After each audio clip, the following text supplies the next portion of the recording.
Bonsoir à tous, bienvenue dans le 7-8 journal sur TV 78, tour d'horizon de l'actualité locale et régionale. Tout de suite, les titres de ce mardi 5 juin. La visite à Versailles de Jean-Michel Blanquer à l'orangerie du Château. Le ministre de l'Éducation nationale a rencontré des élèves de CM2 venus de Trappes, Bois d'Arcy ou encore Rambouillet. Il leur a remis un recueil des fables de La Fontaine en présence de l'illustrateur Johann Sfar qui signe les dessins de l'ouvrage. Dans cette édition, un témoignage poignant, celui de Fabienne Leclose. En 2016, sa vie bascule lorsque Juliette, sa fille de 14 ans, met fin à ses jours. La Rambolitaine vient de publier une lettre ouverte à son enfant disparu. Nous l'avons rencontré. Enfin, c'est le premier salon dédié à la thématique à Saint-Quentin en Yvelines. Le rendez-vous santé et bien-être se tient demain après-midi à la ferme du Manet à Montigny-le-Bretonneux. Et lors de l'événement sera signé le deuxième contrat local de santé. Il reste mobilisé contre la construction d'une antenne relais à Noisy-le-Roi. Hier, une trentaine d'habitants a participé à un rassemblement citoyen devant la mairie avant d'assister au conseil municipal.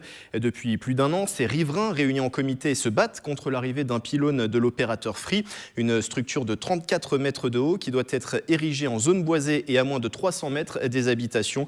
Hier, le maire a indiqué au comité avoir écrit à Free pour trouver des alternatives à cette implantation. L'opérateur s'y refuse et a saisi la préfecture de région. Une réunion de médiation doit avoir lieu lundi prochain. La cigale et la fourmi, le loup et l'agneau ou encore le lièvre et la tortue, des fables bien connues. Dans le cadre de l'opération Un livre pour les vacances, 800 000 élèves de CM2 ont reçu un exemplaire des fables de La Fontaine. Certains l'ont eu dès cet après-midi à Versailles, des mains du ministre de l'Éducation nationale Jean-Michel Blanquer. Sur place, Camille Lambert. Il faut que je me venge. Là-dessus, au fond des forêts, le loup l'emporte et puis le mange, sans autre forme de procès. Jean de La Fontaine. La raison du plus fort est toujours la meilleure. C'est en tout cas ce que montre Le loup et l'agneau, écrit en 1668 par Jean de La Fontaine. À l'orangerie du château de Versailles, 450 élèves de CM2 étaient réunis pour recevoir un exemplaire de ces fables, une initiative menée par le ministère de l'Éducation nationale. Les fables de La Fontaine ont quelque chose d'éternel. D'abord, elles fonctionnent à tous les âges, c'est-à-dire ça plaît aux enfants, aux adolescents, aux adultes. Et puis, elles nous disent quelque chose d'éternel, puisqu'il y a toujours une morale des fables de La Fontaine. Et puis, il y a une forme des fables de La Fontaine qui, tout simplement, nous mène au beau. C'est l'école du bien, du vrai, du beau. Ce sont les trois notions qui sont derrière toutes les transmissions de savoir et toutes les transmissions de valeurs. Et donc, La Fontaine fait partie de ces écrivains qui, d'une certaine façon, rassemble tout cela. Un recueil enrichi par les dessins de l'illustrateur Johann Sfar, auteur du Chat du rabbin. L'objectif, donner goût à la lecture. L'idée, c'est d'offrir un livre illustré pour amener peut-être une petite habitude qui est, à mon avis, ni scolaire ni éducative, qui est un moment de liberté où on s'approprie un texte. Alors les fables de La Fontaine, ça me semble essentiel parce que ce sont de petites chansons, elles sont très ironiques, elles ont un aspect, oui, un petit peu provoquant. On est là, ça peut critiquer ou le pouvoir, ou la famille, ou les proches. Enfin, c'est fait pour se moquer de ce qui nous entoure et voir les travers des uns et des autres. J'aime bien les dessins, c'est émouvant. Il est bien et les dessins ils sont beaux. Ça raconte une belle histoire et moi j'aime bien. Lancé en 2017, Un livre pour les vacances a permis cette année à 800 000 élèves de CM2 de toute la France d'obtenir leur ouvrage. Une opération qui sera renouvelée tous les ans avec un dessinateur différent. Elles partagent déjà un même code postal et une partie de la copropriété du centre commercial Parly 2. Les villes du Chesnay et de Rocancourt ne feront peut-être bientôt qu'une. Les deux maires Philippe Briot pour le Chesnay, que vous voyez à l'image, et celui de Rocancourt, Jean-François Peumry, ont annoncé leur volonté de se rassembler en une commune nouvelle. Une fusion souhaitée avant le 1er janvier 2019 pour des raisons financières et face à des dotations de l'État en baisse. Un vote d'un texte identique pour acter le projet doit avoir lieu lors de 2 conseils municipaux en simultané le 18 juin.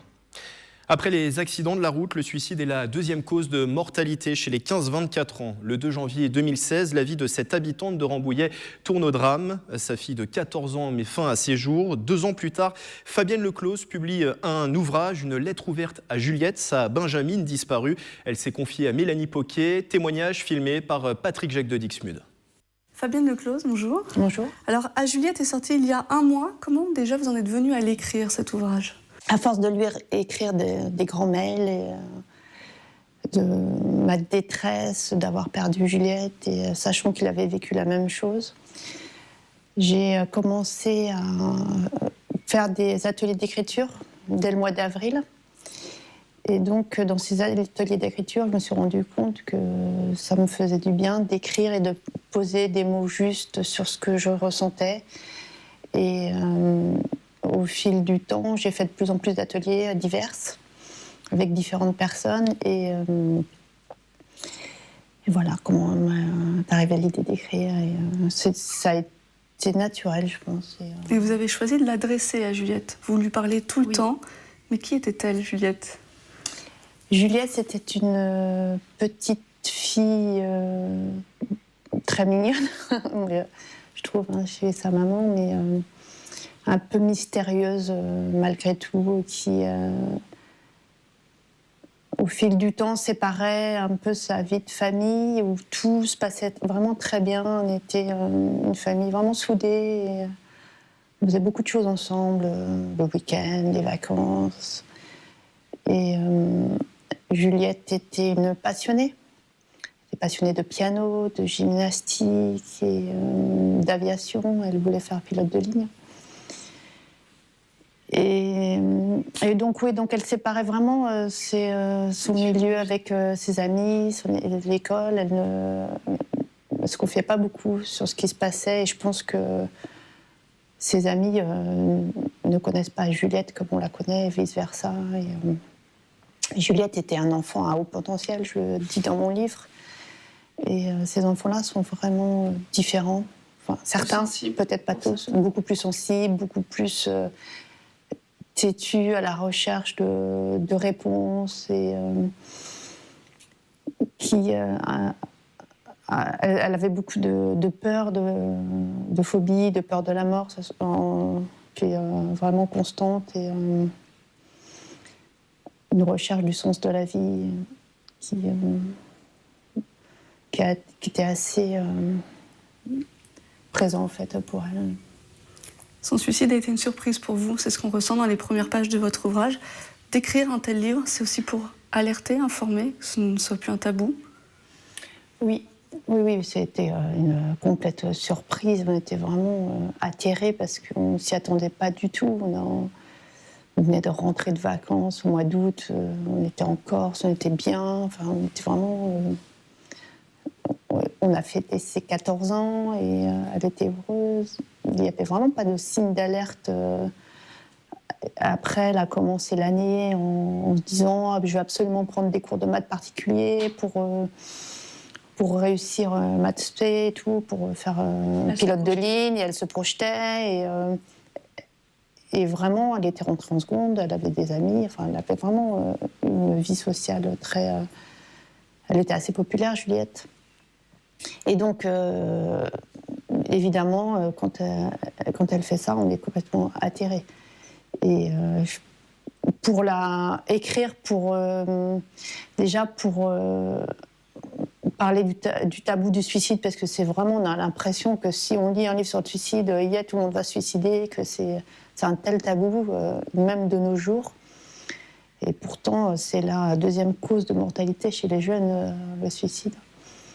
Donc, j'espère que si des jeunes lisent mon livre... déjà, j'ai eu des retours de jeunes qui m'ont dit « mais on se rend compte de ce que ça laisse après », parce qu'ils fantasment un peu le suicide. Donc, ils se rendent compte de la famille qui laisse après, derrière, de la réalité du suicide, en fait. C'est justement dans l'ouvrage, vous ne cachez jamais votre douleur, non. Votre souffrance et l'impact que ça a sur votre époux et vos deux autres filles. Non, parce que si on témoigne, il faut pas cacher, parce que si on commence à cacher, à pas dire des choses, parce qu'il faut pas, parce que après c'est plus un témoignage, c'est plus juste. Et moi, je voulais que ça soit vraiment juste. Ça ressemble presque à un journal intime. Oui. Tout est très précis. Vous avez tout gardé dans votre mémoire depuis le 1er janvier, même la veille du suicide de Juliette. Oui, j'ai tout. J'ai écrit, j'ai repris des mails que j'avais écrits à Patrick en les relisant parce que je lui écrivais quotidiennement. Donc là, oui, j'ai pu retrouver. Puis j'écrivais aussi sur un cahier. Et, je pense que j'ai commencé à écrire parce que j'ai relu les mails que je lui avais envoyés. Et le 16 janvier, j'ai commencé à écrire, à lui dire je vais vous avez écrit les livres sur Solène et je dis je vais essayer de faire pareil. Vous terminez avec une phrase, s'il te plaît Juliette, fais-moi un signe. On est en octobre 2017 quand vous l'écrivez. Aujourd'hui, est-ce que vous attendez toujours? Vous avez passé un nouveau cap, peut-être avec la sortie de l'ouvrage aussi. J'attends toujours. Cet ouvrage me porte beaucoup en fait. Ça m'aide. Oui, ça me porte en fait, c'est le mot juste. Et j'attends toujours un signe de Juliette. Oui. J'aimerais bien. Après, tout le monde me dit, mais le fait que tu écris, c'est un signe, il y a plein de choses comme ça. Après, je me dis, le fait, pourquoi j'ai écrit à PPDA le 4 janvier. 2 jours après. 2 jours après, c'est quand j'ai réfléchi, je me dis, mais c'est impressionnant, pourquoi je l'ai écrit, pourquoi ça m'est revenu dans la tête qu'il avait écrit sur Solène, et je n'ai pas de réponse. Alors, est-ce que ce sont les signes? Je ne sais pas. Merci, Fabienne Leclose. Alors, Je vous en prie. À Juliette est publié chez Flammarion depuis le 9 mai. Les équipes de Sodexo mobilisées contre la faim dans le monde à Guyancourt. 750 personnes ont participé au Servaton Stop Hunger, une opération de collecte alimentaire qui vient de se clôturer. Les salariés ont réalisé une chaîne humaine. Au total, 5 tonnes de produits récoltés. C'est une demi-tonne de plus par rapport à l'année dernière. Et ces denrées vont au profit des Restos du Cœur. Propos recueillis par Manon Varaldo et Clémence Ternier. Alors l'idée du Servaton, c'est de collecter les 6 produits dont les restos ont le plus besoin, à savoir les conserves de fruits, de légumes, de poissons, mais aussi les féculents, le lait et les produits pour bébés. Et tout ça, ça s'organise sur toute la France. Donc aujourd'hui, on a collecté 5 tonnes pour les restos, 5 tonnes en lait. C'est un peu plus d'une demi-tonne de plus que l'année dernière, donc on est vraiment très très fiers de cette belle performance. Et c'est venu mobiliser tous les collaborateurs qui sont présents ici. Et sur les 1000 qui sont là, il y en a 750 qui ont fait au moins un don. Alors que le joli mois de l'Europe vient de se terminer, focus à présent sur une entreprise saint-quentinoise qui profite des fonds européens pour se développer, des subventions qui peuvent aller de quelques centaines de milliers d'euros à plusieurs millions. Reportage d'Aurélie Ronze et Nicolas Kirillowitz. Favoriser l'émergence et le développement des entreprises saint-quentinoises, voilà l'ambition du Ski Cube créé il y a un peu plus d'1 an. L'incubateur situé à Guyancourt a permis en 2017 la concrétisation de 270 créations et reprises d'entreprises. Un accompagnement possible grâce notamment aux fonds européens. Le Ski Cube a bénéficié d'une subvention de 333 659 €.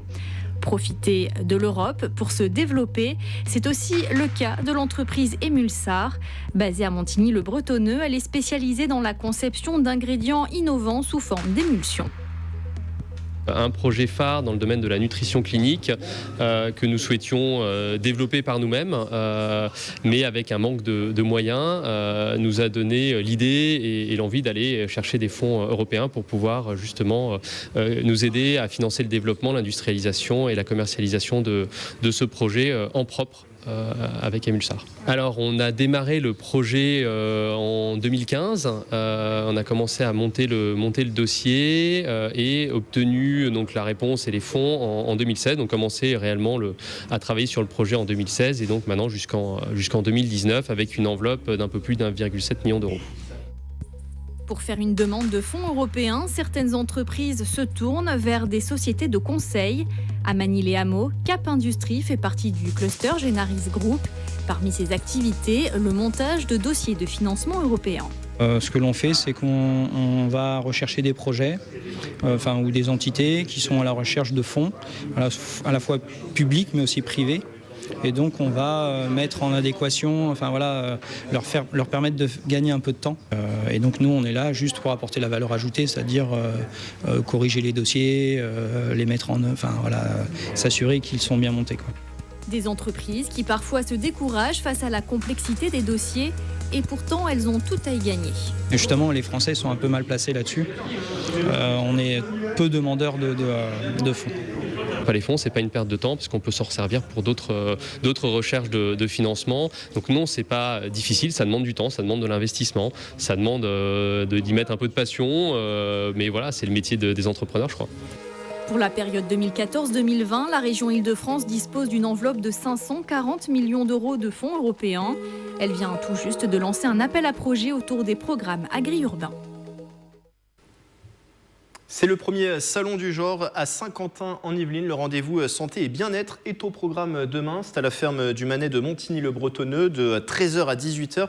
Et des ateliers, rencontres et animations sont au menu. On en parle tout de suite avec deux invités. Catherine Chevalier, bonsoir. Bonsoir. Vous êtes la responsable de l'IPS, l'Institut de promotion de la santé de Saint-Quentin en Yvelines, qui organise donc cet événement. Avec nous également Dominique Catelin, bonsoir. Bonsoir.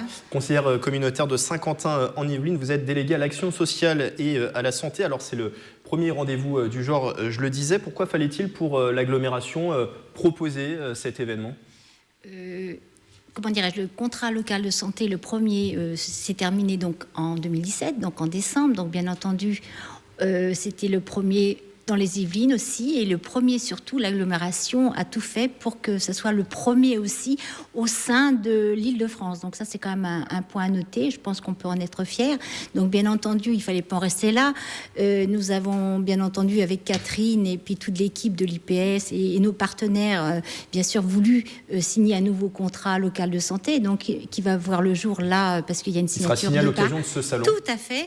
À compter de demain, le premier contrat, nous avions 3 partenaires. Là, nous avons 9 partenaires. Donc, les 3... Il y a l'ARS, notamment l'Agence régionale de santé, voilà. La préfecture des Yvelines, bien d'autres partenaires bien entendu, encore. Et à noter aussi les 3 hôpitaux là, qui nous entourent. Donc, je vais nommer Mignot, La Verrière et également, comment dirais-je, Plaisir. Donc, c'est quand même... Et il y a aussi l'Université de Saint-Quentin également. Alors, c'est un contrat qui courra jusqu'à la période 2018-2024. Tout à fait. Qu'est-ce que ça permet concrètement, un contrat local de santé ?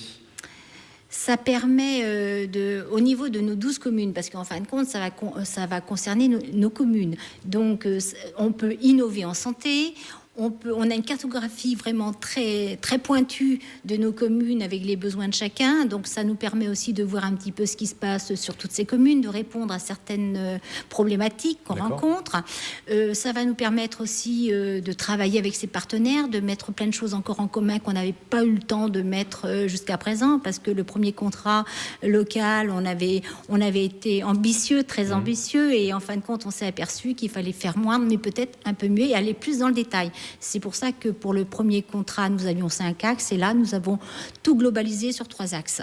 Et donc, ça sera signé demain à l'occasion de ce salon santé et bien-être. Revenons-en justement au programme de ce salon. On pourra, Catherine Chevalier, trouver sur place tout un réseau de professionnels du secteur sur la santé et le bien-être. Oui, tout à fait. En fait, on va être autour des thématiques innovation, des thématiques bien-être, des thématiques prévention et sport-santé également. Donc, l'idée, c'est de pouvoir décliner le document CLS en fait de manière concrète et attractive. Avec, il y aura des ateliers qui sont vraiment tout public, c'est gratuit, c'est ouvert à tous. Il y aura aussi des conférences, des mini-conférences, il y aura des spectacles, sans oublier aussi des exposants. Et l'idée, en fait, c'est de pouvoir faire un événement ouvert à tous pour bien faire connaître aussi la politique de santé et l'Institut de promotion de la santé pour tous. Parce qu'on connaît bien l'IPS quand on est un professionnel, mais quand on est un habitant, c'est quand on a besoin d'aller vers les partenaires qu'on héberge à Trappes, qu'on vient vers l'IPS. Donc l'idée, c'est de donner de la visibilité à la politique de santé de l'agglomération. Alors, 1500 mètres carrés d'espace demain sur place, une quarantaine de stands. Vous avez évoqué la thématique sport-santé, c'est l'une des 4 thématiques qui seront proposées demain. Alors, depuis quelques mois, est expérimentée à Saint-Quentin-en-Yvelines la prescription de sport sur ordonnance, c'est ça ? Oui, c'est vraiment les prémices. Bon, il y a d'autres, comment dirais-je, ça s'est fait aussi sur Strasbourg, ça s'appelait, je crois, sport sur ordonnance. Mais comment dirais-je, bon, ça se développe, mais bon, là, pour le moment, c'est vraiment, nous sommes vraiment aux prémices. Donc là, on n'a pas un recul suffisamment grand encore à l'heure actuelle pour dire éventuellement ce que ça peut nous apporter. Mais moi, j'y crois beaucoup en innovation, parce que ça, je pense aussi que dans notre secteur de nos 12 communes, on a besoin de sport, parce qu'on s'aperçoit quand même qu'on a quand même beaucoup de maladies cardiovasculaires. Donc, par ce biais-là, peut-être que ça pourrait amener un plus pour toutes ces personnes qui souffrent de cela. Et puis, ce qu'on pourrait dire aussi, on a quand même sur des particularités de maladies chroniques sur nos 12 communes. On a de l'asthme, on a d'ailleurs qui est vraiment un peu plus en grandeur que la moyenne de tous les Yvelines. On a aussi, comment dirais-je, ce que je vous disais tout à l'heure, les maladies cardiovasculaires. Et on a aussi des cancers un peu plus élevés que dans les autres communes du département. Et voilà ce qu'on peut dire. Mais en fin de compte, je pense aussi que c'est un regroupement de tout cela qu'on veut mettre au jour, parce que je pense, comme disait Catherine tout à l'heure, l'IPS n'est pas connu, peut-être un peu plus pour les gens de Trappes, mais comment dirais-je, les 12 communes ne connaissaient pas spécialement, comment dirais-je, l'IPS. Et c'est vrai que par nos actions en commun depuis à peu près 2 ou 3 ans, nous avons rencontré avec Catherine tous les partenaires, toutes les communes, et ça, c'est quand même un bien-être comment dirais-je, qu'on a ressenti, une écoute aussi des partenaires, parce que nous avons des référents élus et de santé sur toutes les communes, et donc c'est vraiment quelque chose qui nous porte vraiment très fort pour continuer et toujours aller de l'avant envers les communes, parce que je pense que c'est là où, en fin de compte, on peut voir le plus mal-être des gens et qu'on puisse, nous, en tant qu'agglo, y apporter notre contribution. Et on l'a dit, un programme très varié. Demain, il y aura de la conférence, des animations, des ateliers. Je vous invite d'ailleurs à consulter le lien qui s'affiche en bas de l'écran pour retrouver tout le programme. Merci à vous d'avoir été avec nous. Catherine Chevalier, responsable de l'IPS, c'est l'Institut de promotion de la santé publique de Saint-Quentin-en-Yvelines qui organise donc cet événement. Et merci à Dominique Catelin, conseillère communautaire de Saint-Quentin-en-Yvelines, déléguée à l'action sociale et à la santé. Merci d'avoir été avec nous. Retour en arrière à présent. Samedi, le parvis de la gare de Saint-Quentin-en-Yvelines s'est transformé en un petit vélodrome à l'occasion de la fête nationale du vélo. Les curieux ont pu se renseigner sur l'histoire du cyclisme et tester différents types de vélos. Reportage en roue libre de Mickaël Elmidoro. Alors la meilleure façon d'apprendre à faire du vélo, eh bien, c'est de commencer par une draisienne. Pourquoi ? Parce que là, on va découvrir des notions d'équilibre. Voyage dans le passé sur le parvis de la gare de Saint-Quentin-en-Yvelines à l'occasion de la fête nationale du vélo. Des bicyclettes venues d'un autre temps ont roulé sur le bitume ce samedi 2 juin. On retrouve cet esprit un peu pionnier, cet esprit un peu inventif, un peu délirant même peut-être pour certains, parce que c'est vrai que la forme de certains vélos sont assez atypiques, et on a pu le remarquer déjà, la tête de certaines personnes en disait long sur leur étonnement et leur surprise de voir des vélos qui roulent encore, malgré certains qui ont près de, comme cela par exemple, 200 ans presque. Donc c'est vrai que c'est assez impressionnant. Ouais. Sur l'après-midi, une vingtaine de têtes brûlées se sont testées sur le parcours. Le geste fut parfois hésitant et l'usage des pieds recommandé. Certains novices ont même tenté de s'associer. D'autres se sont même découragés avant de monter sur la selle et ont préféré rester dans la zone spectateur. Ah, 10, bravo, allez. C'est pas évident. Moi, par contre, je pourrais pas. Quelques pilotes, au contraire, n'ont pas eu froid aux yeux au moment de se lancer. Il y en a qui sont plus difficiles que d'autres, mais après, moi, je sais que je fais du sport, j'ai fait du surf, donc niveau d'équilibre, j'ai pas trop de soucis. L'activité est très ludique, elle mélange les générations et je ne connaissais pas du tout ce type de vélo, donc je suis très contente de cette découverte et de l'accompagnement qui est fait par les sympathiques animateurs. Les participants pourront maintenant se tester avec des vélos modernes sur les 400 km de pistes cyclables de Saint-Quentin-en-Yvelines. Dimanche, il s'était 108 personnes à vélo justement à se rassembler devant la gare de Saint-Quentin-en-Yvelines, venues de Guyancourt, d'Elancourt ou encore de Plaisir. Ces cyclistes se sont retrouvés pour la convergence francilienne, une cyclo-balade manifestive ouverte à tous. Des cortèges partis d'une centaine de villes de la région se sont dirigés vers Paris. Le rendez-vous était fixé place de la Bastille pour une parade finale suivie d'un pique-nique géant. Localement, c'est le groupe MDB Vélosky qui a organisé l'encadrement. Tout au long du week-end, la ville de Guyancourt a organisé son traditionnel tournoi de la balle d'or. C'est du tennis de table. Plus de 400 pongistes se sont affrontés au gymnase des droits de l'homme. Parmi eux, 9 joueurs en situation de handicap, Camille Lambert et Mickaël Elmidoro. C'était une grande première pour le tournoi de la balle d'or des Yvelines. Des joueurs handisport ont intégré la compétition départementale cette année. Au total, 3 joueurs en fauteuil et 6 joueurs debout se sont inscrits auprès des organisateurs. On a créé donc 2 tableaux. On a créé un tableau fauteuil, ce qu'on appelle un tableau assis, et un tableau debout. On n'a pas l'habitude de les voir comme ça dans une épreuve départementale, donc c'est ça qui est sympa, c'est montrer un petit peu à tout le monde ce qu'ils sont capables de faire, et puis de voir que finalement c'est pas si facile de jouer contre eux, parce qu'ils ont d'autres méthodes de jeu et ils savent aussi embêter leur adversaire. Pour remporter des victoires ce dimanche 3 juin à Guyancourt, certains pongistes sont passés par plusieurs mois d'entraînement. C'est le cas de Sandrine Copin du club de Voisin-le-Bretonneux. La joueuse se teste au tennis de table depuis 1 an. J'en ai fait un petit peu en valide, donc de me retrouver en fauteuil, puisque maintenant je suis handicapée, et de devoir trouver le geste, c'est plus le même geste, donc c'est beaucoup, il faut oublier tout ce que je savais avant, quoi. Donc c'est compliqué. Une fois le geste maîtrisé, place à la stratégie. Yorick Adjal, joueur de l'équipe de France, a son plan de bataille. Le ping-pong fauteuil est beaucoup plus tactique et c'est plus technique que le ping-pong valide. Le placement de balle est différent, on va être lésé sur certaines balles, donc il faut vraiment stratégiquement réfléchir à tout. C'est un vrai jeu, ça devient un vrai jeu d'échecs en fait. C'est vrai qu'il y a des zones qui sont très gênantes pour nous en fauteuil, donc on va chercher à léser notre adversaire pour lui faire un coupé sur le coude, etc. Vu le succès rencontré cette année, les 9 pongistes handisport sont déjà prêts à resservir l'année prochaine sur le tournoi de la Balle d'Or des Yvelines. Et puis à 9 jours du début de la Coupe du Monde de football, Emmanuel Macron a fait un saut dans les Yvelines. Le président de la République est venu à Clairefontaine saluer les 23 joueurs de l'équipe de France sélectionnés pour le mondial, ainsi que le staff technique. Nous serons d'ailleurs demain, mercredi, en direct du centre d'entraînement pour vivre le dernier entraînement des Bleus ouvert au public avant le grand départ pour la Russie. C'est la fin de ce journal. Merci de l'avoir suivi. Très bonne soirée sur TV78.